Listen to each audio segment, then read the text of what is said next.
नमस्कार. आज आपली नवीन दशकाला सुरुवात आहे. 13वा दशक आपण घेणार आहोत. त्याचं दशकाचं नाव आहे नाम आणि रूप. आणि साधारणपणे आता आपल्याला माहिती झालेलं आहे की या दशकामध्ये ज्या 10 समासांचा अभ्यास आपल्याला करायचा आहे त्या समासांचा विषय थोडासा आधी प्रस्तावनेमध्ये बेलसरे सांगतात. आपल्याला काही खूप सगळ्या 10 समासांमध्ये काय नेमकं घेतलंय हे आज अगदी लगेच जाणून घ्यायची आवश्यकता नसली तरी देखील आपण शब्दाच्या अर्थाकडे जाऊया की नाम आणि रूप म्हणजे काय. माणूस जन्माला आला की आधी आपल्याला बाळ दिसतं आणि मग आपण त्याचं बारसं करतो म्हणजे नाम. त्यामुळे रूप आधी आणि नाम नंतर. अलीकडल्या आता आधुनिक जगामध्ये आधी जर कळलेलं असलं तर नाव आधी ठेवतात. त्यामुळे आपण आता विज्ञानाच्या दृष्टीने विचार करता हे उदाहरण 100% आपल्याला पटेल असं नाही, किंवा आधी मुलगा आहे का मुलगी आहे कळत नाही तर दोन्ही पण नावं आधी ठेवली जातात. पण आपल्याला सर्वसाधारणपणे इतके वर्ष आपण पाहत आलेलो आहोत तर आधी रूप आणि मग नाव. कॉन्टिनेंटल काही डिश समोर आली तर आधी डिश मधला पदार्थ समोर येतो आणि मग ते रूप दिसतं आणि मग त्याचं नाव, मग त्याच्यात काय काय घातलंय, मग आपली आवड निवड हे सगळं नंतरच असतं. तर नाम आणि रूप हे दोन काय आहे हे आपल्याला या सगळ्या दशकामध्ये समर्थ सांगणार आहेत. आपला ना माणसाचा एक असा विशेष स्वभाव आहे, म्हणजे खरं तर आपला तो गुण आहे. गुण काय आहे तर आपण आपल्या स्वतःकडे आणि सगळ्या जगाकडे असं निपक्षपातीपणानं पाहू शकतो. आपलाच गुण आपल्याला माहिती नसतो. आपण आपल्याकडे असं वेगळ्या निपक्षपातीपणे अगदी सहजपणानं असं मला काय जमेल तर आपण आपलाच विचार केला आणि थोडंसं आपण वेगळ्या पद्धतीनं स्वतःकडेच पाहिलं तर येस जमेल. किंवा दुसरं टोक स्वभावाप्रमाणे की नाही बाबा हिला काय म्हणजे आपल्याला काही जमणार नाही असं आपण करतो. जगाच्या बाबतीत पण आपलं असंच म्हणणं असतं की आपण जर जगाकडे निपक्षपातीपणानं पाहिलं तर आपल्याला त्या जगामध्ये नेमकं काय चाललेलं आहे आणि काय चाललेलं नाही हे आपण जाणू शकतो. थोडं वेगळ्या पद्धतीनं आपण याचा जरा बारकाईने विचार करू. स्वतःकडे पाहिलं तर आपण असं म्हणू की आपला हा जो देह आहे हा देह आणि या देहाचं जे सगळं कामकाज आपण करतो आहोत. मी आता बोलते आहे, तुम्ही ऐकता आहात. मला जे काही बोलायचं आहे त्याचा आधी थोडा विचार करून ठेवलेला आहे. आणि ह्या ज्या सगळ्या गोष्टी किंवा आपण खातो पितो झोपतो हिंडतो फिरतो सगळ्या ज्या काही कृती करतो या सगळ्या दोन गोष्टींच्या सहाय्याने आपण करतो. एक म्हणजे देहाच्या सहाय्यानं करतो हे अगदी सहज कळण्यासारखं आहे. पण नुसत्या देहाने हे करता येणार नाही. तर आता आपल्याला एवढ्या 13व्या दशकापर्यंत आपण दासबोधाचा अभ्यास करतोय तर आपल्यामध्ये जी चैतन्य शक्ती आहे किंवा जे आत्मतत्व आहे या आत्मतत्वाच्या सहकार्यानं आपण या सगळ्या गोष्टी करतोय. आता मी असं म्हटलं की निपक्षपातीपणे आपल्याकडे पाहिलं तर आपल्याला असं लक्षात येतं की मी ज्या काही कृती करते त्या सगळ्या कृती आत्म्याशिवाय होत नसतील तर आत्म्याला जर सांगितलं तर मला हवी असणारी कृती होईल. थोडक्यात अगदी ठरवलं समजा तर माणूस काही करू शकतो. अगदी तसंच संबंध दृश्य जगाबद्दल पण आहे. हा जसा देह आता आपण म्हटलं तसं की देह आणि आत्मा मिळून तयार झालेला आहे. आपली प्रत्येक गोष्ट या दोघांच्या संयोगानं आपण करतो हे आता आपल्याला पक्क आहे. तसं हे संबंध दृश्य जग सुद्धा दोन गोष्टींमुळे सगळं चालू आहे.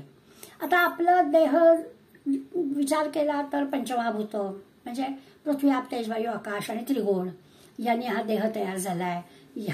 आणि मग त्या देहाचा जर आपण विचार केला तर तो स्वतः काहीच करत नाही, तो काही शाश्वत नाही, उद्याचं आपल्याला माहिती नाही, त्यामुळे तो अनित्य आहे, जड आहे असा शब्द आपण ह्या देहाला वापरतो.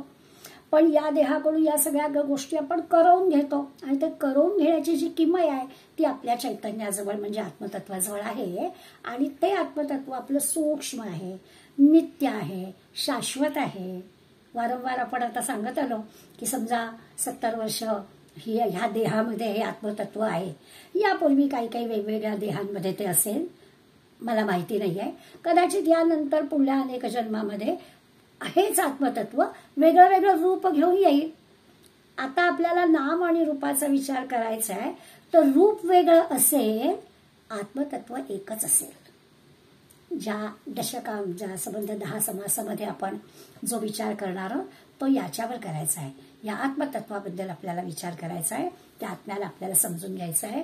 परमार्थ क्षेत्रामध्ये, आध्यात्मिक क्षेत्रामध्ये या आत्मतत्वाला अत्यंत महत्वाचं स्थान आहे. किंबहुना आत्मतत्वाभोवतीच हे सगळं हे अध्यात्म आहे.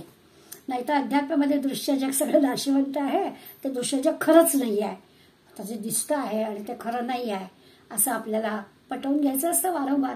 आणि त्यामुळे आपल्याला जे खरं आहे, जे शाश्वत आहे त्या आत्मतत्वाचा अभ्यास करायचा आहे.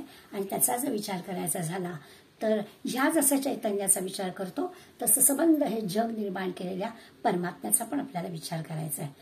दिसत तर नाही आहे, चैतन्य तर कुठे दिसतं आहे, पण आपल्याला कळतंय की मी जिवंत आहे, मी बोलते आहे, खाते पिते आहे, हिंडते फिरते आहे, याचा अर्थ माझ्यामधलं चैतन्य आहे. तसं हे जग सगळं चालू आहे. भलं दृश्य जग सगळं नाशिवंत आहे, अशाश्वत आहे, यातलं काही टिकणारं नाहीये, तरी देखील त्या जगाला चालवणारा कोणीतरी एक आहे, त्याचं नाव परमात्मा, परब्रह्म. आणि मग या परब्रह्माचं काय झालं तर म्हणे या परब्रह्माने आपण यापूर्वी पाहिलं आहे सृष्टी निर्माण होणं असणं, ज्या पद्धतीने ती निर्माण झाली त्याच्या उलट दिशेनं तिचा सगळा म्हणजे नाशही होतो वगैरे वगैरे. जसं आपण म्हणतो की लहान बाळे वाढत वाढत वाढत आपण मोठे झालो, तरुण झालो, म्हातारे झालो, मग तरुण झालो, मग आपली वाढ होण्याची गोष्ट थांबली, मग तरी देखील आपण आहोत आहोत आहोत. आता काय झालं, आता शक्ती हळूहळू क्षीण झाली नाशिवंत होणार नाहीसं होणार आहोत.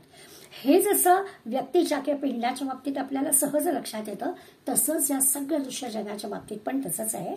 त्यामुळे परब्रह्मामध्ये सुद्धा किंवा या दृश्य जगामध्ये सुद्धा हा परमात्म्याने जे निर्माण केलाय त्याच्यामध्ये एक गोष्ट दृश्य जग आणि त्याचाच आहे तो परमात्मा. किंवा वेगळ्या शब्दात म्हटलं तर पुरुष आणि प्रकृती. प्रकृती म्हणजे दृश्य दिसणारं जग आणि ह्याला चालवणारी जी शक्ती आहे अदृश्य आहे पण ती पुरुष. अशा पद्धतीनं या पुरुष प्रकृती, दृश्य जग, न दिसणारा आपण अंतरात्मा, आपलं चैतन्य, दिसणारा देह या सगळ्यांचं हे जे नातं आहे ते आपल्याला कळतं. आणि या दोन अंगाने हे सगळं आपल्या म्हणजे अस्तित्वात आहे. नुसता देह काही करू शकणार नाही, नुसतं आत्मतत्व काही करू शकणार नाही. त्या देहाचा संबंध आल्यावरच आपल्याला आत्म्याची ताकद काय आहे ते कळलं, नाहीतर त्याला त्याच्याजवळ काय आहे. त्यामुळे ही तर गोष्ट खरीच आहे. आत्मा आणि अनात्मा कळायचं तर दृश्य जग कितीही खोटं असलं, हा देह कितीही नाशिवंत असला तरी त्या आत्मतत्वाची ओळख होण्यासाठी या देहाची गरज आहेच. नाही तर काय कळणार आहे आत्मतत्व. सूक्ष्म, अनित्य, न दिसणारं वगैरे वगैरे त्याचा विचार करतो. आणि त्यामुळे हे ज्ञान होणं संतांना, महंतांना हे ज्ञान झालं. त्यांनी पुस्तक रूपाने, त्यांच्या प्रवचन कीर्तनाच्या रूपाने, त्यांच्या चरित्राने, प्रत्यक्ष कृतीने आपल्यासमोर मांडण्याचा प्रयत्न केला. आणि मग ते जे की आपण मिळवण्याचा समजा प्रयत्न करत असलो तर त्याला म्हणायचं उपासना. ज्ञान म्हणजे आत्मज्ञानाचा विचार करतोय, 14 विद्या 64 कलांचं करत नाही आहोत. त्या आत्मज्ञानासाठी ज्यांनी कोणी हे आत्मज्ञान प्राप्त केलेलं आहे त्यांच्या चरित्रातून, त्यांच्या ग्रंथातून, त्यांच्या आचरणातून, त्यांच्या सांगण्यातून आपण समजून घेण्याचा प्रयत्न करतो. आणि हे जे काही प्रयत्न करतो त्या प्रयत्नाला उपासना म्हणायचं. ती त्याची प्रत्येकाची वेगवेगळी असू शकते. ज्याला जी भावेल त्या उपासनेनं तो करतो. त्या उपासनेचा पहिला टप्पा काय तर त्याला त्या भगवंताला ओळखणं. आणि अखेरचा टप्पा काय, मी भगवंतच आहे असं म्हणणं. उपासनेचा पहिला टप्पा काय की हे असं सगळं कोणीतरी बाबा आहे, खरंच आहे. या आतमध्ये असणाऱ्या चैतन्याला ओळखणं, परमात्म्याला ओळखणं, तो चांगलंच मला सांगतोय हाही आपला अनुभव असतो. त्यामुळे आतलं जे आत्मतत्व आहे ते खरंच परमेश्वराचा अंश आहे. कारण आपण नेहमी म्हणतो ना, माझा आतला आवाज असं सांगतोय, मला इंट्युशननी असं वाटतंय, आणि ते बरोबर असतं. हाही आपला अनुभव असतो. आणि त्यामुळे तो सगळा चांगलंच सांगतो. या दृश्य जगाला चालवणारा तो परमात्मा तोही सगळं चांगलंच सांगत असतो, करत असतो. याला ओळखणं म्हणजे ज्ञान मिळवणं. आणि हे ज्ञान मिळवण्यासाठी करायची कृती त्याला म्हणायचं उपासना. आणि मग ती उपासना विविध प्रकारची असू शकते, ज्याला जशी भावेल तशी असू शकते. त्या उपासनेतला पहिला टप्पा मी असं म्हटलं की त्या भगवंताला ओळखणं म्हणजे तो वेगळा आणि मी वेगळं आलो. आणि त्याचा अखेरचा टप्पा काय तर मी तोच आहे. अशा प्रकारची प्रगती या 10 समासामध्ये आपल्याला करायची आहे. त्या भगवंताशी एकरूप होणं ते ज्ञान प्राप्त होणं म्हणजेच भगवंताशी एकरूप होणं, की मी म्हणजे काही खरा करता नाही, तो जो अंतरात्मा आहे तो खरा करता आहे, हा अनुभव त्याला येतो. अर्थात संत आपल्याला सांगतात की या अनुभवाशी सुद्धा थांबायचं नाही. भगवंताला ओळखणं, तो भगवंत मीच आहे असं वाटणं, या अनुभवाशी थांबून चालत नाही. आणि म्हणून पुढला आपल्याला समाज पाहायचा आहे ना, त्याच्यात सार असार येणार आहे. तर त्याचा अर्थ काय, तर ह्या अनुभवाशी न थांबता आणखीन पुढे जाऊन काय बरोबर, काय चूक, काय चांगलं, काय वाईट याचा पण अभ्यास करायचा. तेव्हा त्या खऱ्या परमात्म्याची, परब्रह्माची ओळख होते. ह्याला वेगवेगळ्या शब्दांमध्ये याचं वर्णन केलेलं आहे. मनाचं उन्मन होणं म्हणजे हेच, मनाचं उन्मन होणं म्हणजेच परब्रह्माशी ओळख होणं. किंवा आत्मनिवेदन भक्ती आपण पाहिली. ती आत्मनिवेदन भक्ती म्हणजे काय, त्या भगवंताशी अनन्य होणं. भगवंत म्हणजेच मी, अशी जी काही आपली प्रगती म्हणजे काय, ते वेगवेगळ्या शब्दामध्ये वेगवेगळ्या संत मंडळींनी वेगवेगळ्या ठिकाणी कोणत्या माणसाला कोणत्या पद्धतीने सांगितलं तर पटतं, हे संतांना बरोबर कळतं. त्यामुळे भक्तिमार्गी असेल तर त्याला सांगायचं आत्मनिवेदन भक्तीच्या साह्यानं मी आणि भगवंत एकच आहे. म्हणून मग अशी नवविधा भक्तीचे समास आपण पाहिले, त्याच्यामध्ये आत्मनिवेदन भक्ती सांगितली. पण योग साधनेच्या द्वारा, ओंकार साधनेच्या द्वारा उपासना करणारं कोणी असेल तर त्याला सांगायचं मन उन्मन व्हायला पाहिजे, म्हणजे मग जे काही होईल ते म्हणजे परमात्मा प्राप्ती. असं प्रत्येकाच्या साधनेप्रमाणे, उपासनेप्रमाणे संत महंत या अशा प्रकारची जी काही अनुभूती येते त्याचं वर्णन करत असतात. असं आपल्याला काय, थोडक्यात काय, तर देवाला शोधावं, देवाला ओळखावं, तो सगळीकडे व्यापून आहे, सर्वत्र आहेच आहे असा अनुभव घ्यावा. आणि फक्त आपल्यामध्ये असं नाही तर चराचरामध्ये सर्व माणसं, प्राणी, मात्र, पशु, पक्षी, भूत किंवा झाडं, वनस्पती, दगड, धोंडे, नद्या, नाले सगळीकडे तो भरलेलाच आहे असं लक्षात घ्यावं.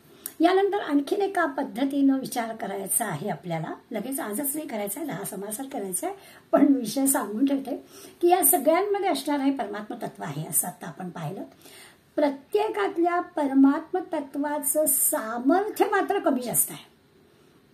म्हणजे संतांमधलं जे अगदी खरं सांगू का, एखादं सरोवर आहे, सरोवरामधून आपल्याला ते गोड पाणी घेऊन जायला परवानगी आहे, पण ज्याच्याजवळ जे भांड असेल तेवढंच नेणार.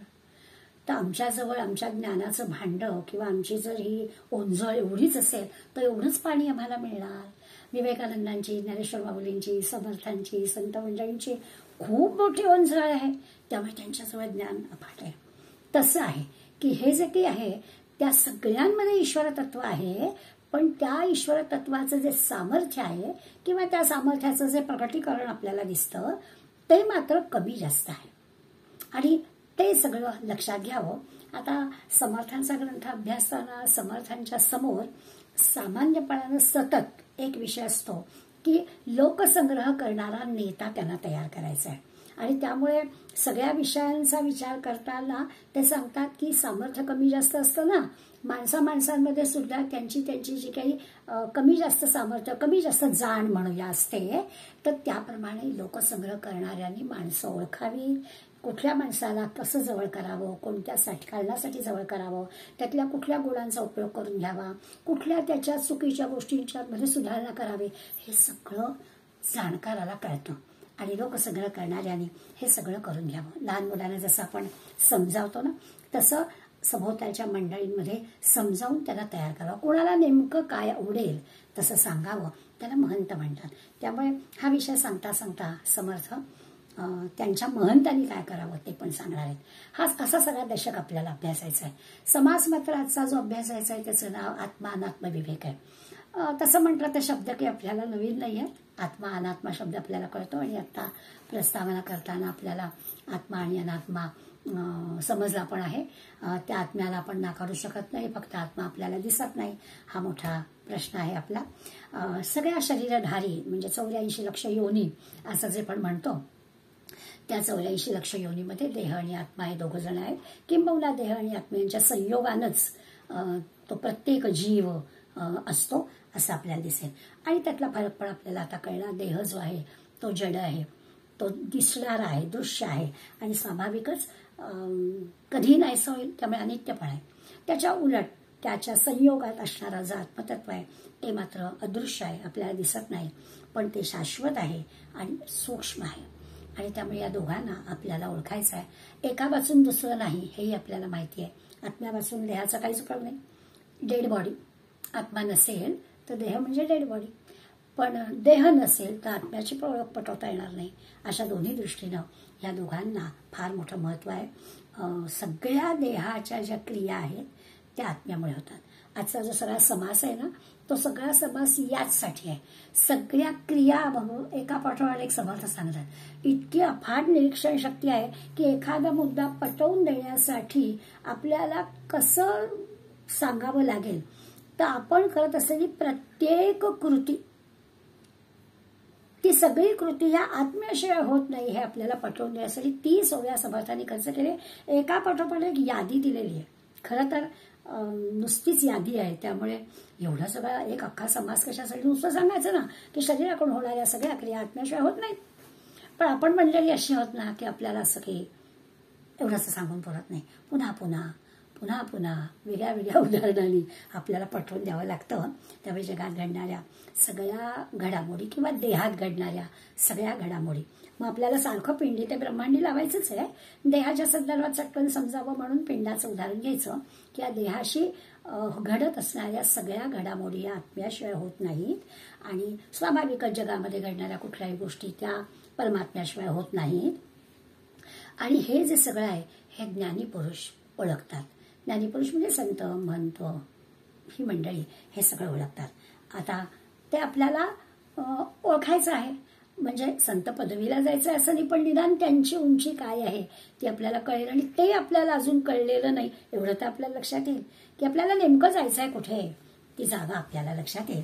अशा पद्धतीनं ज्ञानी पुरुष जे ओळखतात, ज्ञानी पुरुषांना जे कळलं आहे, संतांना जे पटलं आहे ते आपल्याला पटवून देत आहे. पिंडामधला जो आत्मा आहे त्याला आपण जीव असं म्हणतो. शब्द वापरतो आपण. माझा जीव कासावीस झाला म्हणजे नेमकं काय झालं? नेमकं कासावीस होण्याची मी कुणाची झाली तर त्या जीवाची. माझा जीव कासावीस झाला. खूप उन्हात हिंडले, इतकी तहान लागली होती, जवळ पाणी नव्हतं, कधी एकदा पाणी पिलं, जीवाची तगमग होत होती. म्हणजे काय तर त्या आत्म्याला आपण जीव असं म्हणतो. आपल्याला पटकन ओळख पटावी म्हणून आपल्या लक्षात येईल. आणि ब्रह्मांडामधला जो आत्मा आहे त्याला शिव म्हणायचं. 2 शब्द लक्षात घ्यायचे की आपण आपल्या देहामधला जो आत्मा आहे त्याला जीव म्हणतो आणि ह्या संबंध दृश्यामधला जो आहे तो शिव आहे. आणि जीव भावे शिवसेवा, दरिद्री नारायणाची पूजा, असं समर्थांचं वाक्य आहे. तर आता मगाशी मी जसं म्हटलं की समर्थांची दृष्टी अशी असते की सगळं काय ते लोकसंग्रहासाठी. तसं आहे की इथे सुद्धा आपल्याला जीवभावे शिवसेवा म्हटलंय. तर या दृश्य जगातल्या सगळ्या शिव म्हणजे या सगळ्या दृश्य जगातल्या मंडळींची सेवा करायची आणि पशु पक्षी माणसं सगळ्यांची सेवा करायची असेल तर जीवभावाने करायची. जसा आपला जीव तगमगला, आपला जीव कासावीस झाला, तसं या दृश्य जगातल्या जीवांची तगमग कासावीसता मला कळली पाहिजे. त्यांची ज्या असा कासावीसपणा कळला तर तो दूर करण्याचा प्रयत्न केला पाहिजे. हा सगळा विचार समर्थ आपल्याला हे सांगण्यामागचा त्यांचा उद्देश आहे. आज ते करणार नाही आहेत. आज फक्त आपल्याला आत्मा अनात्मातली एक फार मोठी यादीच्या यादी आपल्या समोर मांडणार आहे. आता आपल्याला विषय आज कळलाय. मी आता म्हटलं तसं की जीव कोणाला म्हणतो ते आपल्याला कळलेलं आहे. जीव शब्द वापरला तरी तो आत्म्यासाठी वापरायचा आहे. आणि कधी कधी आपल्याला असं पडतं की आपण मन शब्द वापरतो ना, माझ्या मनाला भावलं, तर मनाला भावलं म्हणजे कोणाला. किंवा आत्मा शब्द हा अशा वेगवेगळ्या पद्धतीनं येतो बरं का. कुठे कुठे मन शब्द सुद्धा आत्म्या या अर्थाने वापरलेला आपल्याला दिसतो. कारण मन ही काही दाखवणारी गोष्ट नाहीये. म्हणजे आपल्याकडे आपण आपल्याला जवळच्या माणसाला रागात बोलत, तुम्हाला ना हृदय नावाची गोष्टच नाही आहे. आता हृदय दाखवता येईल कदाचित, कारण आपल्या डोळ्या साध्या डोळ्यात दिसलं नाही तरी आपल्याला लॅबमध्ये तरी दिसतंच ना. त्यामुळे हृदयाचं फंक्शन बिघडलं की आपल्याला कळतं. पण मन तर नाहीच दाखवता येणार. तर ते मनाला भावलं म्हणजे काय, तर असा जो जीव, मन, आत्मा, चैतन्य, ब्रह्म हे सगळे शब्द जे आहेत ना, ते शब्द जरी वेगळे वेगळे असले तरी आपल्याला अध्यात्मशास्त्रामध्ये या परब्रह्म परमात्म्यासाठी वापरलेले शब्द आहेत असं लक्षात येईल. की आपल्यामध्ये जे ईश्वर तत्व आहे त्या ईश्वर तत्वाशी हे सगळे शब्द आपल्याला वापरायचे. आता हे शब्द वापरताना आपल्या लक्षात येईल की मनाला आनंद होतो, मनाला दुःख होतं. त्यामुळे जेव्हा केव्हा आपण त्या आत्म्याला, जीवाला मन म्हणतो, तर आपण स्वाभाविक असं म्हणू की अरे म्हणजे त्या आत्म्याला पण सुख दुःख होतं. एकीकडे आत्मा सूक्ष्म आहे, आत्मा दिसत नाही आहे, मन दिसत नाही आहे असं वर्णन करतो. पण मनाचा आनंद, मनाला झालेला आनंद, मनाला झालेलं दुःख हे आपण सहजपणानं बोलतो. अगदी एखाद्या म्हणजे कुणाला दुःख झालं, राग आला म्हणजे कुणाला आला असं जर कोणी आपल्याला विचारलं तर उत्तर आपल्याला मनाला राग आला असं आहे, पण मन कुठलं असं विचार, त्याचे परिणाम आपण सांगतो. डोळे लाल होतात, हाताच्या मुठी वळतात, श्वास जोरात व्हायला लागतो, आवाज वाढतो, निरनिराळ्या गोष्टी होतात. जसा राग व्यक्त करण्याचे जसे त्याचे जे काही मार्ग आहेत त्याप्रमाणे असं वर्णन आपल्याला करता येईल की राग आला म्हणजे नेमकं काय झालं असं वर्णन काय. पण राग कोणाला येतो, मनाला येतो. ते मन कुठलं तर नाही सांगता येणार. असं जे की आहे, त्यामुळे जीव, मन, आत्मा, मनाला सुख, मनाला दुःख. आता यावरून आपल्याला लक्षात येईल की ज्या आत्म्याचं आपण वर्णन करतो आहोत आणि परमेश्वर आहे तो परमात्म्याचा अंश असं म्हणतोय, या देहामध्ये राहिल्यामुळे त्याला पण बिचाराला या सगळ्याचा अनुभव घ्यावा लागतो. त्याला पण सुख दुःख ते खरं त्याचा नाहीये, त्याचा हा विषयच नाहीये. तो आहेच आहे, तो याहीपूर्वी होता, यानंतरही असणार आहे. त्यामुळे त्याला खरं काहीच नाही आहे. पण तरी आपण त्याच्यावर लादतो. मनाला दुःख होतं, मनाला सुख होतं, जीव कासावीस होतो, असे जे काही वर्णन आहेत तर आपण ते त्याच्यावर लादतो. तर हे सगळं समर्थ म्हणतात, हे सगळं समजून घ्यायला पाहिजे. त्या परमेश्वराला, त्या परमात्म्याला हे खरं काही नाही आहे. राग नाही, लोभ नाही. आणि आता आपल्याला हे सगळे जेव्हा यादी आपण अभ्यासू ना, त्याच्या टोकाला गेल्यावर आपल्याला कळणार आहे की हे सगळं नेमकं काय आहे. आणि मग देव, देवाला, देह, देहातला देव असं वर्णन पण आपल्याला येणार आहे. तेव्हा आपल्याला अधिक कळेल. पण आता आपल्या लक्षात येईल की हे सगळं त्याला जरी काहीही नसलं तरी देखील आपण त्याचं वर्णन असं करतो. आणि जणू काही त्या देहामध्ये असल्यामुळे त्यालाही या देहाच्या सगळ्या चांगल्या वाईट गोष्टींचा अनुभव घ्यावा लागतो. समाजाची सुरुवात जी होते त्या पहिल्या 2 ओव्यांमध्ये समर्थाने साधकाला सूचना केली आहे. आणि त्यांनी असं सांगितलं की हे आता 2 शब्द कळलेत ना, तर तो विवेकाने आत्मविवेक करावा. म्हणजे समजून घ्यावं, परमात्म तत्व समजून घ्यावं. आणि देह काय आहे, देह म्हणजे ज्या काही पंचमहाभूत आणि 3 गुण, हे अष्टांग, जे काय 8 अंग आहेत ते समजून घ्यावीत. हे असं पहिल्या 2 ओळीत नुसतं झालं. काय नेमकं समजून घ्यावं, तर साधकाने या 2 गोष्टी, आत्मा म्हणजे काय आणि अनात्मा म्हणजे काय, याचं नीटपणाने ज्ञान करून घ्यावं. बरं, एकदा का हे ज्ञान झालं ना की मग ते असं जरा पक्क करावं, दृढ करावं. पक्क एवढ्यासाठी की या क्षेत्रामध्ये जे पक्क झालेलं ज्ञान आहे त्याच्यावर आधारित सगळी अध्यात्माची इमारत बांधायची. त्यामुळे हे जर डळमळीत असेल तर पुढला सगळं बिल्डिंग पण डळमळीत होईल. आणि म्हणून ते आपल्यासाठी नुसतं नाही तर आत्मा अनात्मा जाणावं, ते असं घट्ट करावं, ज्ञान दृढ करावं. आता परमात्माच नाही आहे, मी नश्वरवादीच आहे, मी भगवंताला मानतच नाही, आता असं नाही आहे. आता एका अशा याला आपण आलेलो की मला आत्मा म्हणजे काय आणि अनात्मा म्हणजे काय माहिती आहे. हा आत्मा जो आहे तो माझा देह चालवतो आहे, तो परमात्माच आहे, परमेश्वराचाच अंश आहे, तो असतोच असतो. हे सगळं आता घट्ट झालेलं आहे, दृढ झालेलं आहे. या दृढ असणाऱ्या गोष्टीवरती, घट्ट असणाऱ्या पायावरतीच आता पुढली इमारत आपल्याला उभी करायची. आणि ही घट्ट होण्याची इमारत घट्ट होण्यासाठी जे काही करायचं ना, त्याच्यासाठी याच्या समासामध्ये यादी दिली की जे जे काही करतो ते सगळं त्याच्यासाठी आहे. म्हणजे काय, तर परमात्मा शाश्वत आहे असं आपण म्हटलं, आत्मा शाश्वत आहे असं म्हटलं, नित्य आहे असं म्हटलं, आणि उर्वरित सगळ्या गोष्टी अशाश्वत आहेत, अनित्य आहेत, नाहीशा होणार आहेत असं म्हटलं. आणि मग जर का अशाश्वत म्हणजे याची जर आपल्याला अशाश्वत गोष्टी म्हणजे दृश्य जग, या दृश्य जगाची जर आपल्याला आसक्ती असेल तर मग या अदृश्य असणाऱ्या आत्म्याचं प्रेम लागणार नाही. मग काय करायचं, राहायचं आहे तर दृश्य जगामध्ये, तर निदान त्याची आसक्ती कमी कमी करायची. अवघड गोष्ट आहे आपल्याला, पण दृश्य जगामध्ये दिसणाऱ्या गोष्टींची आसक्ती, त्या दृश्य जगातल्या दिसणाऱ्या गोष्टींचं प्रेम कमी कमी करायचं. आणि मग हळूहळू आपली वृत्ती शाश्वताकडे, भगवंताकडे लावायची. हा खरा उद्देश आहे. आता याला कितीतरी काळ लागणार आहे. किती काळ लागेल, तुकाराम महाराज म्हणतात नाही हो काळ लागत, तत्काळ, लगेच त्याच क्षणी, ज्या क्षणी आत्मा अनात्मा कळला त्या क्षणी दृश्य जगावरचं दृश्य प्रेम कमी झालं, म्हणजे संपलं. आणि जे अदृश्य आहे, न दिसणारं पण सूक्ष्म आहे, ते परमात्मा प्रकरण कळलं, असं तुकाराम महाराजांनी सांगितलं. परंतु आपल्यासारख्याला काही ते शक्य नाही, म्हणून त्यांनी म्हटलं पहिल्या 2 ओव्यांमध्ये की धीरे धीरे सावकाशपणानं हळूहळू काय करावं, तर या दृश्य जगाकडली दृष्टी कमी कमी करावी. हे हवं आहे, ते हवं आहे, ते हवं आहे, ते हवं आहे, हे माझ्याकडे नाही आहे, असं मी आता करणारच आहे. आणि मग हीच आपण मंडळी काय या सगळ्या घरातल्या वस्तूंचं करायचं असं पण म्हणतो.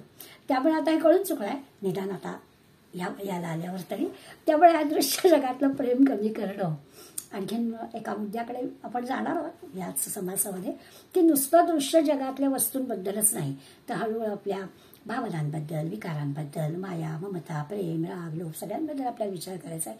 त्यामुळे सुद्धा आपण अडकतोच ना. तर या सगळ्याचा विचार आपल्याला पहिल्या 2 ओव्यांमध्ये समर्थांनी नुसतं काय करायचं एवढं सांगितलं, की ह्या आत्म्याचं जर दृढ, बळकट, घट्ट असं नातं आपल्याला कळायला हवं असेल, तर इकडली दृष्टी बदला. इकडली दृष्टी काढलीत आणि आत्म्याकडे लावलीत, तर हे आत्म्याचं महत्व काय आहे ते आपल्याला कळेल.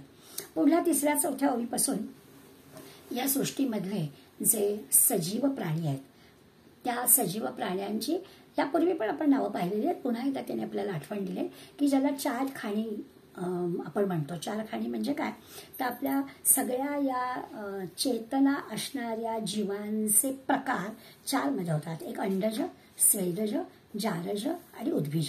कुठलाही पशु, पक्षी, प्राणी, किडा, मुंगी काही घेतलं तरी 84 लाख प्रकार आहेत. आणि हे 84 लाख प्रकार या 4मध्ये डिव्हाइड केलेले आहेत. तर ही जी काही असंख्य शरीर आहेत, किती किती बारीक बारीक बारीक मुंग्यांसारखे किंवा त्याहीपेक्षा सूक्ष्म असणारे किडे असतात, आणि त्यांच्यामध्ये सुद्धा ते आत्मतत्व आहेच. हे कळण्यासाठी फक्त त्यांनी सांगितलं की हे 4 प्रकारचे 4 खाणी आपण म्हणतो, या 4 खाणीमधून 84 लक्ष योनी, 84 लक्ष जीव तयार झालेले आहेत. आणि त्या सगळ्यांना शरीर म्हटलं तर त्यांना आवश्यक असणाऱ्या गोष्टी दिलेत. किती पाय दिलेत, काय हात दिलेत, चोच दिली आहे, डोळा 1 दिलाय किंवा 2 दिलेत, उडण्याची कला दिली, जे काही प्रत्येकाला वेगळ्या वेगळ्या पद्धतीनं त्यांचं जीवन व्यतीत करण्यासाठी लागणाऱ्या गोष्टी भगवंतांनी दिलेत, प्रत्येकाला दिलेत. आणि या सगळ्यांमध्ये कॉमन फॅक्टर काय, तर आत्मतत्व आहेच, हे लक्षात घ्यायचं. आणि मग पुढल्या 5व्या ओवीपासून मी मग अशी म्हणतो तसं एक यादी दिली की या आत्मा काय काय करतो. तर म्हणजे पहिली गोष्ट आहे की देहाला जिवंत ठेवतो. आपल्या सगळ्या इंद्रियांना जी शक्ती, म्हणजे मी डोळ्यांनी पाहते आहे, माझ्या वाचेनी बोलते आहे, तर ह्या वाचेनी बोलताय, डोळ्यांनी बघताय, कानाने ऐकताय, या सगळ्या इंद्रियांना नेमकी शक्ती देणारं कोण आहे. नुसत्या डोळ्यांनी काम होत नाही, चष्मा असला तरीही काम होत नाही. त्या डोळ्यांच्या मागे आणखीन एक शक्ती लागते, ती जी आहे ती चैतन्य शक्ती आहे, ती आत्मतत्वाची शक्ती आहे. नुसत्या कानांनी अगदी बहिरेपणाला लावलं कानाला मशीन तरीही कधी कधी ऐकायला, कारण काय, तर त्या इंद्रियांना किंवा त्या यंत्राला सुद्धा आणखीन एक शक्ती मागे आहे की जी त्या आत्मतत्वाकडून मिळते. हा सगळा विचार आपल्याला करायचा आहे. त्यामुळे आपल्या प्रत्येक गोष्टीला प्रेरणा देणारं, चालना देणारं, चेतना देणारं हे जे काही आहे ते आत्मतत्व आहे. इतकं कशाला, बुद्धीला विचार करायला लावणार. आपण म्हणा अगो मला त्याशी सुचलंच नाही, आता सुचलंच नाही, सुचवण्याचे कोण काम करतं, तर बुद्धी करते. तर ती बुद्धी, मी वाचलं नव्हतं का, यापूर्वी मला माहित नव्हतं का, मी हे केलं नव्हतं का, तर केलं होतं. पण त्यावेळेला त्या चैतन्याने, त्या आत्मशक्तीने मला माझ्या बुद्धीला चालना दिली नाही आणि त्यामुळे मला कळलं नाही. त्या बुद्धीला सुद्धा चालना देणारी आणखीन एक ताकद लागते. आपण विद्यार्थ्यांकडून अनेकदा ऐकतो, सगळा छान अभ्यास केलाय, मला अगदी चांगलं प्रश्नपत्रिका पाहताना कळलं की यस मला हे सगळं येत आहे, आणि नुसतं काय माहिती नाही मला आठवेच ना. असं कसं काय होतं? आठवेच नाहीचा अर्थ काय, तर त्या आत्मतत्वाकडून जी प्रेरणा माझ्या बुद्धीला मिळायला हवी ती मिळालीच नाही. त्या बुद्धीला, मनाला, इंद्रियांना, सगळ्यांना आतमधून आणखीन एक प्रेरणा मिळावीच लागते, त्याशिवाय ही कामं होत नाही. ती जी आहे ती आत्मशक्ती. फक्त आपल्या त्या आत्मा अनात्म्यातल्या आत्म्याची ओळख करून देण्यासाठी ही यादी समर्थ आपल्याला देणार आहेत. पुढे म्हणतात की एवढंच कशाला, आपण जे सुख दुःख अनुभवतो, आईस्क्रीम खाल्लं वा छान, हे जे छान वाटणं आहे, सुख वाटणं आहे, किंवा दुःख पण भोगायला लागणं आहे, किंवा राग येणं आहे, उद्वेग वाटणं आहे, चिंता वाटणं आहे, आपला माणूस वेळेवर घरी आला नाही की आपण कुठेच मन आपलं रमत नाही, काहीच काम करावं असं आपल्याला वाटत नाही, काही वाचायला गेलं तरी लक्ष लागत नाही, जप करायला बसलं तरी लक्ष लागत नाही, का तर चिंता.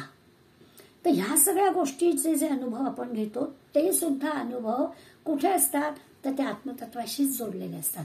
मग त्या आत्मतत्वाला जर आपण ओळखलं तर मग या सगळ्यातून कशी, तो पुढला भाग आहे की या सगळ्यातून आपल्याला कशी काय मुक्तता मिळवता येते, पण हे सगळं चैतन्यामुळे घडतं असं ते आपल्याला सांगतात.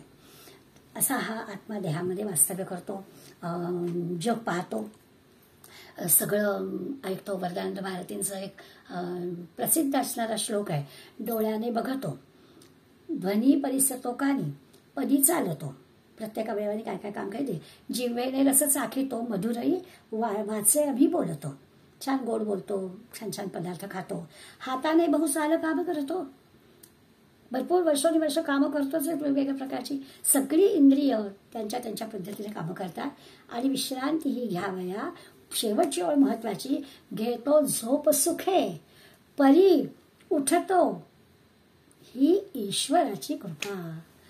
आणि ही ईश्वराची कृपा म्हणजे काय, तर हे सगळं आम्ही करतो, पण रात्री झोपल्यावर सकाळी आम्हाला कोण उठवतं, गजर उठवतो, हे उत्तर तांत्रिक झालं, पण उठल्यावरती आधीचं स्मरण राहिलेलं आहे, आदल्या दिवशी जे काही ठरवलं आहे ते काय काय करायचं कळलंय, आपण कुठे आहोत, काय करतोय ते सगळं आपल्याला आठवत आहे. ही सगळी जी काही आहे ती ईश्वराची कृपा आहे. तो ईश्वर म्हणजे काय आहे, ते आपलं चैतन्य आहे, ते चैतन्य म्हणजे काय आहे, ते आपलं आत्मतत्व आहे, तोच ईश्वर आहे. अशा प्रकारचा विचार आपल्याला करायला सांगतात. दुसरं असं आहे की आपला जो हा आपण सारखं म्हणतोय ना, तो आत्मा ना तसा दक्ष म्हणजे सावधान आहे बरं का. एका अर्थाने असं आहे की ही जी इंद्रिय आपली गतिमान आहेत, काय काय काय काय करतायत, निरनिराळ्या प्रकारच्या हालचाली करतायत, त्या सगळ्या व्यवस्थित घडवून आणाव्या लागतात. ते काम कोणी करायचं, ते काम पण त्यालाच करावं लागतं. मी आपल्या गमतीनं नेहमी म्हणते की योग्य वेळेला योग्य ते होणं ही त्या आतल्या चैतन्याने आपल्याला द्यायचं स्मरणाची आठवण आहे. चांगला रवा भाजायला घेतलाय, पण अगदी गॅस पण बारीक आहे, अगदी भाजत आलेला आहे, तेवढ्यात फोन यावा, आणि फोन घेताना तो गॅस बंद करायचा, राहावा की लागली वाट. पण मग माझ्या चैतन्याने मला आठवण करून द्यायची, फोन गेला त्याचा गॅस बंद कर. हे जे की आपल्या इंद्रियांचं चंचलपण आहे, इंद्रिया विविध प्रकारची कामं करतात ना, त्या सगळ्या कामांना एक प्रकारची शिस्त लावणं, ते जे काम करायचं असतं ते पण या आत्मतत्वाला करावं लागतं, कारण तो ईश्वर आहे.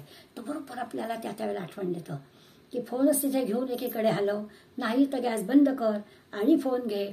अशा सगळ्या ज्या काही सूचना आहेत, जर का त्या ईश्वर तत्वानी व्यवस्थित सूचना दिल्या तर कामं व्यवस्थित होतात.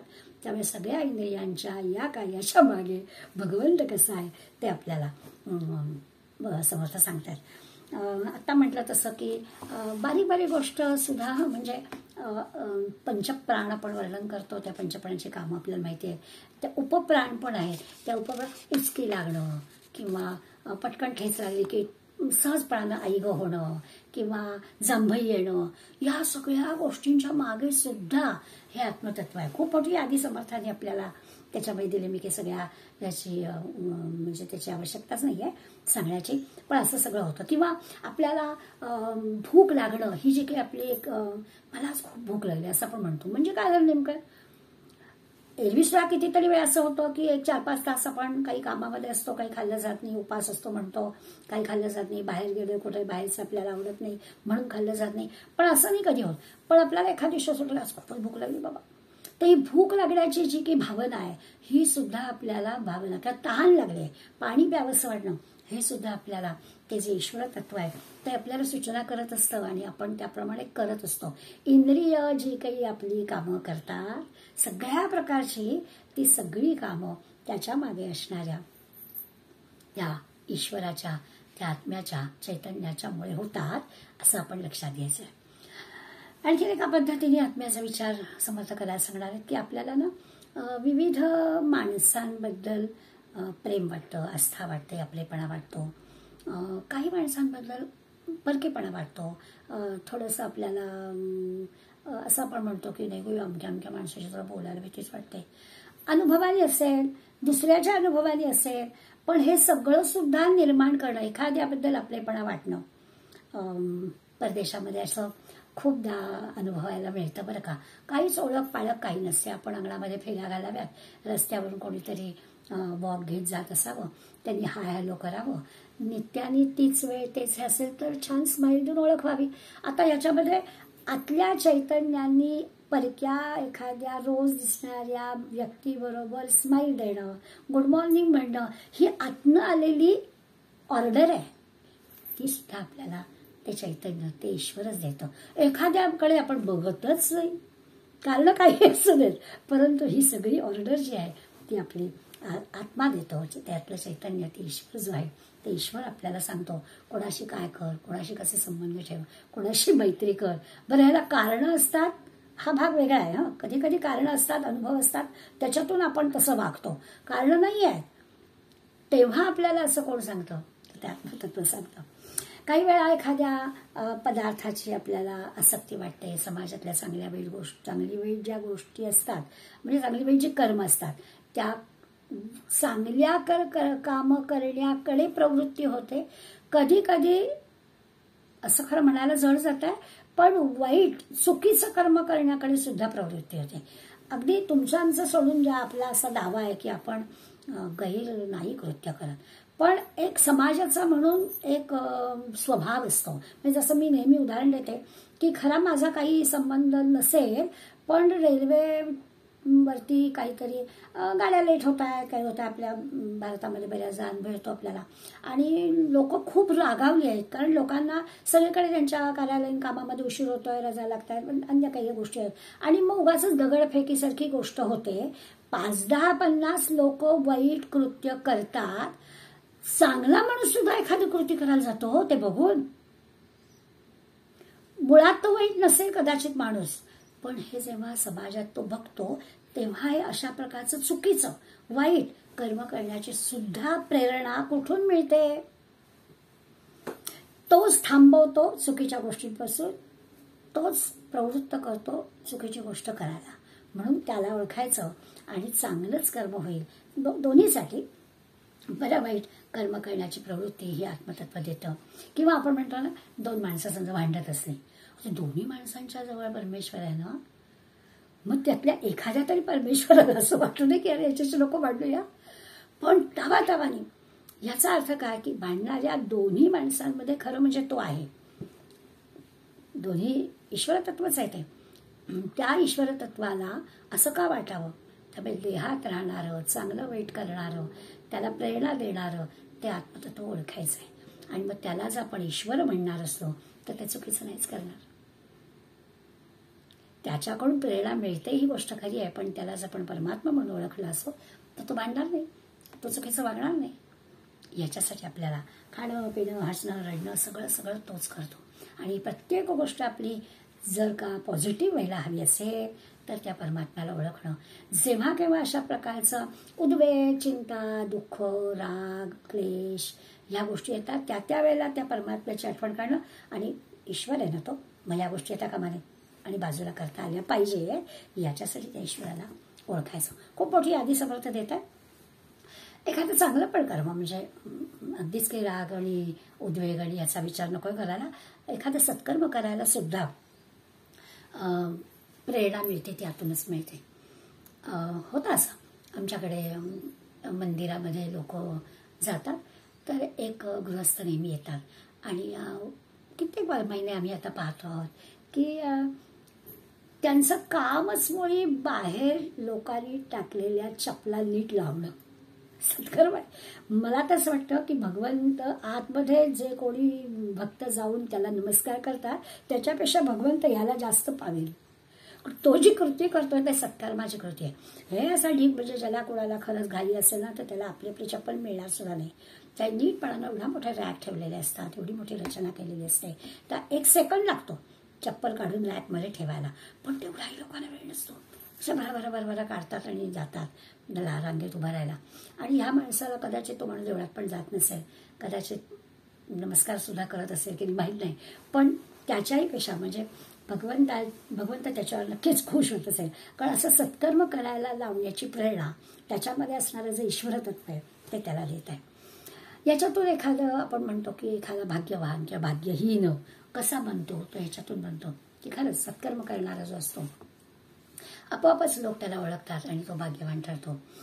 एखाद्याला म्हणजे हे जे शब्द आहे, एखादा धीट आहे, बुद्धिमान आहे, हुशार आहे, कंजूस आहे, लबाड आहे, असे चांगले वाईट गुण असणारे शब्द आपण वापरतो ना, हे सगळं असं बनवणारं कोण आहे? एखाद्याला आपण म्हणतो किती हा सहनशील आहे, म्हणजे काय आहे? तर ही सगळी प्रेरणा त्या आत्म्याकडून मिळते. कुठलाही चांगला वाईट गुण दाखवणारा शब्द आपण घेतला तर ते मिळतं कुठून? त्या आत्म्याकडून. नातेवाईकांना जोडणं किंवा ऑब्वियस नातेवाईकांशी न जमणं, काही घेऊया, ह्या सगळ्या गोष्टी सुद्धा आत्म्याकडून काय प्रेरणा मिळते त्यावर होतं. उदार अंतकड असणारी मंडळी असतात ना, ती मंडळी अशी असतात की दुसऱ्याने कसं वागावं हे आपण नाही ना ठरवू शकत, त्याला कसं वागायचं त्याला बघू दे, मी चांगलंच वागणार. आणि मग अशी मंडळी असतात ना, त्यांचं सगळ्यांशी पटतं. म्हणून ते आपल्याला सांगतात की आतून आज्ञा काय आहे ती ओळखायची. प्रपंच परमार्थ करताना किंवा ही पंचज्ञानेंद्रिय पंचकर्मेंद्रिय यांची जी काही कर्म आहे, आनंद उपभोगायचा असू दे, इतकं कशाला, आपल्याला गाणं म्हणायचं आहे, आपल्याला काही कला आहे करायचं आहे, काही वाद्य वाजवायचं आहे, काही आपलं विशेष जे आपल्याजवळ ज्ञान आहे ते इतरांना द्यायचं आहे, या सगळ्या गोष्टी करण्यासाठी जसे आपले परिश्रम, जसे आपले प्रयत्न उपयोगी पडतात, तशी या आत्म्याची सुद्धा आपल्याला मदत लागते. नुसत्या या प्रयत्नाने आणि नुसत्या या परिश्रमाने काम होतं असं नाही. अशी खूप मोठी गोष्ट समर्थ या समासात आपल्याला पटवून देतात. आत्मा हा जो आहे तो सगळ्या गोष्टी आपल्या देहाकडून करून घेत असतो. तो काहीच करत नाही स्वतंत्रपणे, तो काहीच करत नाही ना. ज्या काही ह्या सगळ्या प्रेरणा ज्या आपण एवढी आधी जी काही पाहिली ती सगळी तो प्रेरणा देणार आहे अशा अर्थाने पाहिजे, तो काहीच करत नाही. ज्ञानेश्वर माऊलींनी या आत्म्याला एक शब्द वापरला आहे, मी नेहमी सांगते. त्या माऊली म्हणतात की तो अंबुला आहे. अंबुला, अंबुला म्हणजे नवरा. तो करत काही नाही, पण त्याच्याशिवाय काही करता येत नाही. हे आता जुन्या काळातलं उदाहरण झालं, अलीकडे काही उदाहरण लागू होणारं नाही आहे.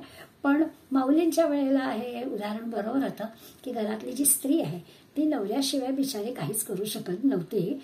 सगळं संसार करायचा, प्रपंच करायचा, प्रपंचातली कामं करायची, तर तो गाद्या देद्यानं लोडाला टेकून बसेल, करायचं सगळं हिनं, पण त्याच्याशिवाय ही काहीच करू शकत नाही. म्हणून माऊलीने त्या पुरुष या किंवा या आत्मतत्वाला अंबुला म्हटलंय आणि प्रकृती म्हणजे ही पत्नी आणि ही सगळं करते असं म्हणतात. एक उदाहरण म्हणून फक्त आपल्याला पटेल. आता काळ बदललेला आहे, तर आता की आपल्याला असं अंबुला नुसता वस्तू पुरुष आणि प्रकृती म्हणजे स्त्री कामं करते असं म्हणण्याची हिंमत नाही आहे, असं घडत नाही.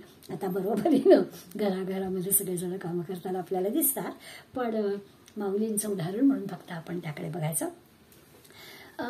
विषय असा आपला आहे की आत्म्याशिवाय देह काहीच करू शकत नाही. आणि मग अशी म्हटलं तसं की देहाशिवाय आत्म्याची ओळख होत नाही. त्यामुळे दोन्ही गोष्टी आपल्याला हव्यात. दुसरं महत्त्वाचं आणखीन गोष्ट असं की या दोन्हीमधलं सातत्याने आपण लक्षात घ्यायचं आहे की शरीर नाहीसं होणार आहे किंवा शरीरामध्ये सारखं परिवर्तन होणार आहे. 2-5 वर्षापूर्वी आपण करत असलेली गोष्ट आज तशीच करायला गेली की आपल्या लक्षात येतं की तेव्हा पेक्षा आपली शारीरिक क्षमता कमी झाल्यामुळे आपली गती कमी झाली आणि तेच काम आपण वेळ जास्ती लागतोय आपल्याला. अशा प्रकारचे अनुभव आपल्याला येतातच की. त्यामुळे देह हा नाशवंत आहे, नाहीसा होणार आहे आणि आत्मा मात्र शाश्वत आहे. यालाच नित्य विवेक असं म्हणतात. आत्मानात्म विवेक, नित्यानित्य विवेक, सारासार विवेक हे शब्द जरी भिन्न असले तरी या आत्म्याचं महत्त्व कळण्यासाठी वेगवेगळ्या पद्धतीनं समर्थांनी तो आपल्याविषयी मांडलाय. आत्मा नित्य आहे आणि देह अनित्य आहे हे सांगतात. आता देहात घडणाऱ्या ज्या सगळ्या सूक्ष्म अतिसूक्ष्म गोष्टी आहेत त्या सगळ्या आत्म्यामुळे होतात असं आपण म्हटलं. तो आत्मा देहात आहे, त्याला आपण मग अशी जीव असा शब्द वापरला, सृष्टीत असणाऱ्याला शिव असा शब्द वापरला. जाता जाता माहिती असणारच परत एकदा आपण लक्षात घ्यायचं. आपल्या पिंडाचे म्हणजे हा जो देह आहे या देहाचे 4 म्हणजे पिंडाचे 4 हे देह मानले जातात. जो सूक्ष्म देह आहे आपल्याला कळतो, जो दिसतोय आपल्याला, 5 ज्ञानेंद्रिय, 5 कर्मेंद्रिय वगैरे वगैरे, याला पंचमहाभूतांचा म्हणजे स्थूल देह म्हणतात. सगळं आपल्याला वारंवार लागतं म्हणून लक्षात ठेवायचं. हे आता कळेल आपल्याला. स्थूल देह आपल्याला कळतो. यालाच एक सूक्ष्म देह पण आपला आहे. सूक्ष्म देह म्हणजे काय? तर आपल्या ज्या वासना आहेत, इच्छा आहेत, त्याला सूक्ष्म देह म्हणतात. असं असायला हवं, असं असायला हवं, हे मला आवडतं, हे मला आवडत नाही, हे मला लागतं, चहा गरमच लागतो, राहू दे माझा चहा, मी गार झाल्यावर घेईन. हे जे विविध प्रकार आहेत ना, व्यक्ती तितके वेगळे वेगळे आहेत. हे सगळेच आहेत, हे सूक्ष्म देहाच्या गोष्टी आहेत. स्थूल देह सगळ्यांचा सारखाच आहे खरं म्हणजे, पण सूक्ष्म देह जो आहे त्या सूक्ष्म देह वासनांचा आहे. तिसरा देह जो आहे त्याला कारण देह म्हणतात. हा अज्ञानाचा आहे. आता अज्ञानाचं म्हणजे काय? तर ज्ञान आणि अज्ञान म्हणजे ज्ञान हे आत्मज्ञान की ईश्वराला ओळखणं. त्या ईश्वराला या भूमिकेपर्यंत अजून ओळखलेलं नाहीये. तो वेगळा आणि आपण वेगळं असा कारण देह. स्थूल देह, सूक्ष्म देह, कारण देह. कारण देहामध्ये अजूनही अज्ञान आहे. ईश्वराची पक्की ओळखण झालेली नाही आहे आणि त्यामुळे स्थूल सगळं जे काही आहे ते खरं वाटतं आहे. हा देहच खरा वाटतोय, त्या देहाला सांभाळावा वाटतोय, ते तो देह चांगला दिसावा असं वाटतंय, हे हवं आहे, ते हवं आहे, हे छान आहे, हे नाही आहे, हे माझ्याकडे हवंच आहे वगैरे वगैरे जे काही आपण म्हणतो, त्या सगळ्या गोष्टी ज्या असतात त्या अज्ञानाच्या असतात. माहीत असतं आपल्याला की ही काही टिकणारी गोष्ट नाही, आज आहे उद्या नाही, तरी देखील ते आपण मानत असतो. त्याला कारण देह म्हणायचं. आणि चौथं जे आहे तो महाकारण देह, तो ज्ञानाचा, की आत्मज्ञान झालं की या सगळ्या स्थूल सूक्ष्म कारण देहाचा काही त्याचा विसर पडतो. देह असला काय आणि देह नसला काय, त्याला प्रारब्ध सोडून दिलेलं असतं. तो संतांचा प्रांत आहे असं आपण म्हणूया, तो महाकारण देह.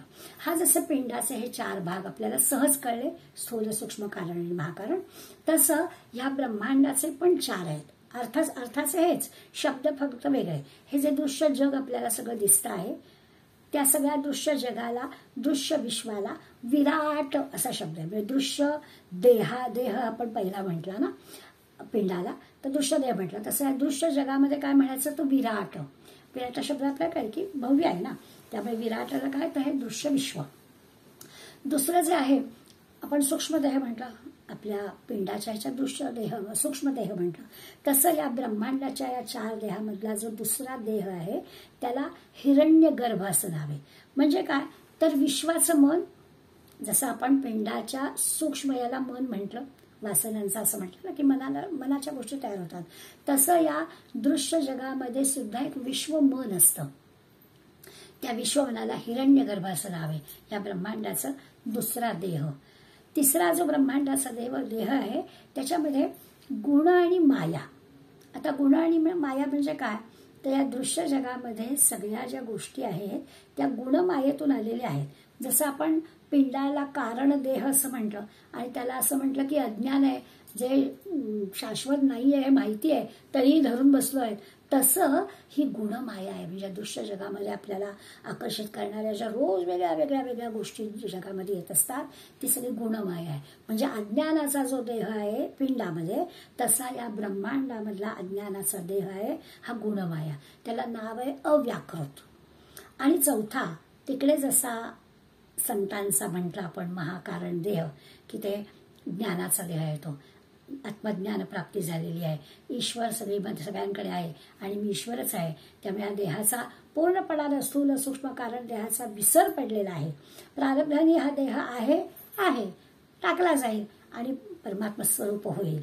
अशा प्रकारचा जो महाकारण देहाचा विचार पिंडामध्ये आपण केला तसा ब्रह्मांडाचा चौथा देह त्याला म्हणायचं मूळ प्रकृती, याला म्हणायचं शिव आणि शक्ती, ज्याच्यातून या सगळ्या जगाची निर्मिती झालेली आहे म्हणजे पुन्हा परमात्मा. इथे जसं आपण पिंडामध्ये आत्मज्ञानी असं म्हटलं तसं इथे परमात्मा. इथे जसं आपण आत्मा म्हटलं तसं तिकडे म्हणजे परमात्मा, परब्रह्म परमात्मा मोठं स्वरूप. इथे आपण त्याचाच अंश, गीतेमध्ये अंश आहे, मी तुझा अंश आहे, ममाई वंशो जीव लोके असं म्हटलं आपण. तो जो अंश आहे म्हणजे त्या परमात्म्याचाच अंश माझ्यामध्ये आहे. 360 अंशाचं वर्तुळ, तिथे आपण प्रत्येक जण परमात्माच अशा अर्थाने त्याच्याकडे बघायचं. आणि मग शेवटच्या एक 3-4 ओव्यामध्ये समर्थाने हे जे त्रिगुण आपण म्हटलं, त्या त्रिगुणांच्या पलीकडे असणारी जी मूळ माया आणि ज्याच्यापासून ही सगळी सृष्टीची निर्मिती झाली आहे, की त्याला ईश्वर म्हटलं किंवा आत्ता म्हटलं तसं की अर्धनारीनटेश्वर, म्हणजे दोन्हींचा समावेश, पुरुष आणि प्रकृती, स्त्री आणि पुरुष असं जे म्हटलं आहे. खरं तर इतका बरोबरचा अर्थ त्याच्यात नाही आहे अर्धनारीनटेश्वरामध्ये, पण या दोन्हींचा, पुरुष आणि प्रकृती दोन्हींचा समावेश आहे. आपल्याला कळावं एवढ्यासाठी पुरुष आणि प्रकृती असे शब्द वापरलेले आहेत, परंतु या सगळ्या सृष्टी निर्मितीमध्ये ईश्वराला या मायेच्या आधाराने हे सगळं निर्माण करता आलं, याची पुन्हा एकदा आठवण समर्थाने आपल्याला करून दिली. म्हणजे मूळ मायेमध्ये जे चंचलत्व आपल्याला अनुभवायला येतं ते सगळं काय आहे, तर ते पंचभूतांचं अंग आहे. ती मूळ प्रकृती, तिच्यामधली ती शुद्ध जाणीव यापूर्वी आपलं झालाय, तोच अंतरात्मा म्हणजेच तो मूळ पुरुष. आणि या सृष्टीतलं जे काही अगदी सूक्ष्मात सूक्ष्म आपण म्हणू, म्हणजे जीवापासून ते मोठ्या प्राण्यांपर्यंत, मुंगीपासून हत्तीपर्यंत असं आपण वर्णन करू, हे सगळं जे की आहे ते सगळंच्या सगळं त्याच्यामध्ये या देहातच येतं. म्हणजे नित्य काय, अनित्य काय याचा सगळा विचार बारकाईनं करावा. जडदेह म्हणजे काय, पंचभौतिक शरीर म्हणजे काय, ते कसं अनित्य आहे, अशाश्वत आहे, मग त्याच्यामध्ये असणारा शाश्वत आत्मा म्हणजे काय, परब्रह्म म्हणजे काय, असा सगळा विचार करावा. हे सगळं आत्मा आणि अनात्मा, त्या आत्म्यामुळे काय काय काय काय आपण करतो याची एक यादी समर्थाने आपल्याला दिली. आता पुन्हा प्रश्न निर्माण झाला की मी हे सगळं सांगत असताना वारंवार असं म्हटलं की चांगलं आणि वाईट हे दोन्हीला प्रेरणा आत्म्याची आहे, आत्म्याची आहे असं मी म्हटलं. की आपल्याला दुःख झालं तरी असं दुःख का झालं तर आत्म्याकडूनच प्रेरणा, आपण काही रागाने केलं आत्म्याकडूनच प्रेरणा असं मी वारंवार म्हटलं, किंवा समर्थांच्या यादीमध्ये ते आहे. मग लगेच समर्थाने आपल्याला पुढला समाज जो दिलाय तो सार आणि असार विचार असा दिलाय. म्हणजे आता आपल्याकडून चांगल्याच गोष्टी हव्या आहेत, त्यामुळे निर्माण होतील, भलं बुरं चांगलं वाईट सुख दुःख निर्माण होईल, त्यातलं चांगलंच मला निवडायचं आहे. याच्यासाठी सार म्हणजे काय आणि असार म्हणजे काय, चांगलं म्हणजे काय आणि वाईट म्हणजे काय, हे पुढल्या समासामध्ये समर्थ आपल्याला सांगणार. जाता जाता नेहमी असा हा विषय आणखी कुठे कुठे असतो असं वाटतं की दासबोध हा जो ग्रंथ आहे त्या ग्रंथाला निराळ्या ग्रंथांचा आधार समर्थांनी घेतला असं सुरुवातीलाच आपल्याला सांगितलंय. तर गीतेमध्ये आपल्याला अनेक ठिकाणी हा विषय दिसतो. गीतेमध्ये पण आपल्याला असं म्हटलं की ह्या सगळ्या क्रिया ज्या आहेत या देहाकडून म्हणजे इंद्रियाकडून हा आत्मा करून घेत असतो. आणि मग जो संत आहे, महात्मा आहे, ते सगळे आपली प्रत्येक कृती ईश्वरार्पण बुद्धीनं करतात. तुमच्या आमच्यासारखी दिसायला ती माणसंच आहे, तुमच्या आमच्यासारखेच 24 तास त्यांना आहेत, तुमच्या आमच्यासारखेच कदाचित प्रापंचिक पण ते आहेत, पण तरी देखील त्यांच्यात आणि आपल्यात फरक काय आहे तर ते त्यांचं प्रत्येक काम ईश्वरार्पण बुद्धीनं करतात. म्हणजे आपल्या परंपरेमध्ये संस्कृतीमध्ये आपल्या लहानपणापासून आपण आपल्या आयांकडनं ऐकत आलो की प्रत्येक काम करताना देवाचं नाव घ्यायचं, ही सवय होती. किंबहुना आपण पण तसं करतो, आपल्या पण पुढल्या पिढीला सांगतो. अगदी साधं वड्या करा, लाडू करा, देवा चांगले हो देत रे असं आपण म्हणतोच की. तर आपली प्रत्येक कृती ईश्वरार्पण बुद्धीनं व्हावी हे संत महात्मा आपल्याला सांगतात आणि तसं करावं. व्यवहारात जसं करतो तसं आपल्या प्रत्येक गोष्टीमध्ये, म्हणून आपल्याकडे घरातून बाहेर जाताना देवाला नमस्कार करून जावं, जणू काही तो आपल्या बरोबर आता आहे अशी एक भावना आपल्या मनात ठेवावी, म्हणजे सगळ्या चांगल्या गोष्टी होतात. परत आल्यानंतर देवाला नमस्कार करावा. अशा ज्या काही सवयी आपण आपल्या देहाला लावून घ्यायच्या असं म्हणतो, त्याच्यामागे फार मोठी भूमिका आहे. गीता आपल्याला असं सांगते की ही जी संत मंडळी आहेत, महंत मंडळी आहेत, आपले ज्याला आपण आदर्श म्हणतोय, ते आपलं प्रत्येक कर्म हे ब्रह्मार्पण बुद्धीनं करतात. आणि मग असं ब्रह्मार्पण बुद्धीनं केलेलं कर्म जे आहे ते आपल्याला चांगलंच फळ देतं. आपली अपेक्षा नाही, आपण निष्काम भावनेनं करायचं आहे. म्हणजे खरोखरच पानात पडलेलं अन्न आहे ते भगवंताच्या स्मरणाने घेतलं तर ते आपल्या देहावरती चांगलाच परिणाम करणार. अहो, त्या वेणा स्वामींनी आणि संत मीराबाईनं विष घेतलं, पण ईश्वरार्पण बुद्धीनं केल्यामुळे त्या विषाचा परिणामच नाही झाला. असं ईश्वरार्पण बुद्धीनं केलेलं काम कसं होतं तर ते चांगलंच होतं असं गीता आपल्याला सांगते. समर्थन आपल्याला त्याच्याच विषयाकडे न्यायचं आहे. म्हणजे आपण खाल्लं तरी ते भगवंताचा प्रसाद म्हणून खाल्लाय, म्हणजे ईश्वरालाच अर्पण केलाय, अशा पद्धतीनं अशी भूमिका आपण प्रत्येकाला ठेवायची. आता टोकाची जेव्हा भूमिका ठेवणार तेव्हा मधून मधून आठवण झाली तर आपण करू ना. आपण सुद्धा कसे बनचूक आहोत ना, आपल्याला जसं असं वाचतो सांगतो त्यावेळेला आपल्याला बरोबर वाटतं. प्रत्यक्ष कृतीच्या वेळेला दरवेळेस होतं असं नाही, पण आठवण व्हावी असा प्रयत्न मात्र समर्थांचा आपल्यासाठी आहे आणि तो आपण करावा. समजा एखादा सामाजिक काम करणारा माणूस असेल तर तो बाहेर जाताना त्यांनी लोकोपयोगी काम करायचं आहे, समाजाचं काम तो करतोय.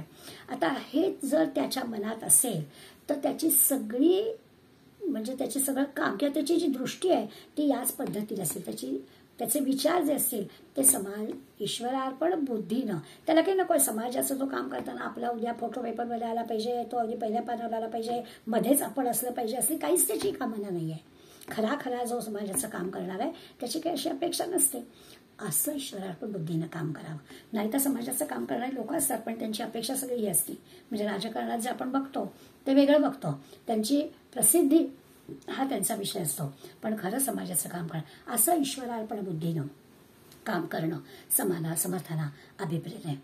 कर्मयोगाचा विचार केला तर मग आपण असं म्हणू की तो सुद्धा कर्मयोगी कसा गीतेमध्ये प्रत्येक कृती ईश्वरार्पण बुद्धीने याच्यासाठी पश्यन शृण्वन् स्पृशन जिघ्रन अश्नन गच्छन स्वपन श्वसन प्रलपन विसृजन गृह्णन उन्मिषण निमिषण अपि, इतक्या कृती दिले, इतकी कर्म दिले, इतके प्रकार दिले, हे सगळे ईश्वर अर्पण बुद्धीनं करायचं. असेच आपल्याला जमलं ते ईश्वराच्या म्हणजे आता त्या ईश्वराला ओळखणं, त्याला अर्पण केलेल्या बुद्धीनं ती कर्म करणं, असं केलं की त्या कर्मातून जे काही घडणार आहे त्याला माझी अपेक्षा पण नाही आणि त्याला मी जबाबदार पण नाही, अशा दोन्ही दृष्टीनं होईल.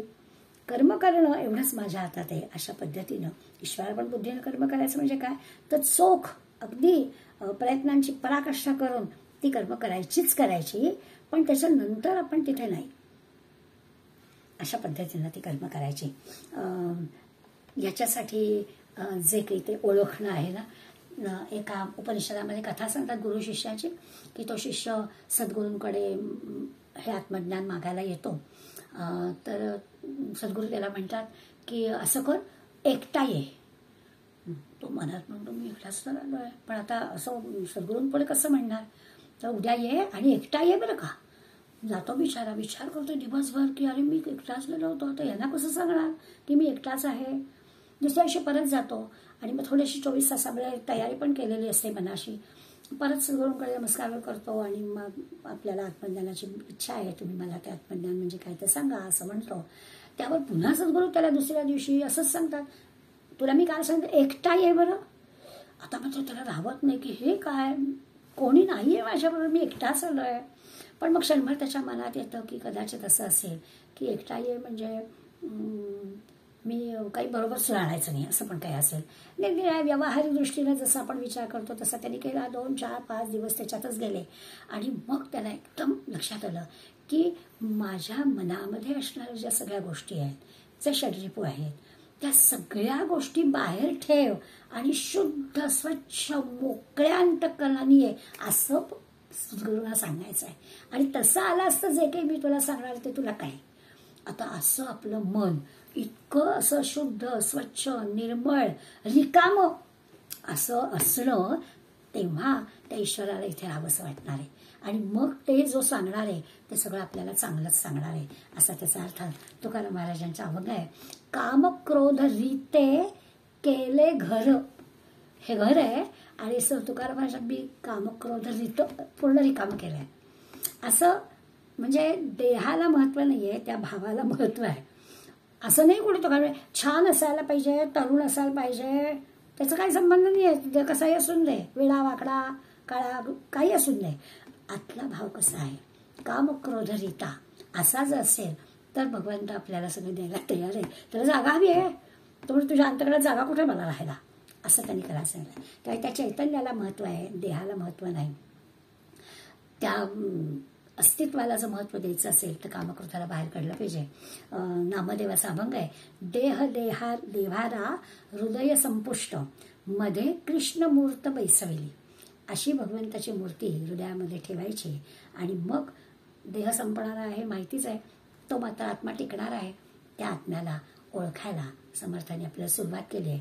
10 समासामध्ये आपण आणखी त्याचा अभ्यास करणार आहोत आणि बरोबर काय चूक काय हे पुढल्या समासात शिकणार आहोत. आज आपण इथे थांबूया. घरी गेल्यावर जरा समास वाचा आणि त्याच्यातून तुम्हाला आणखीन आत्म्याचा अर्थ उलगडेल असं वाटतंय.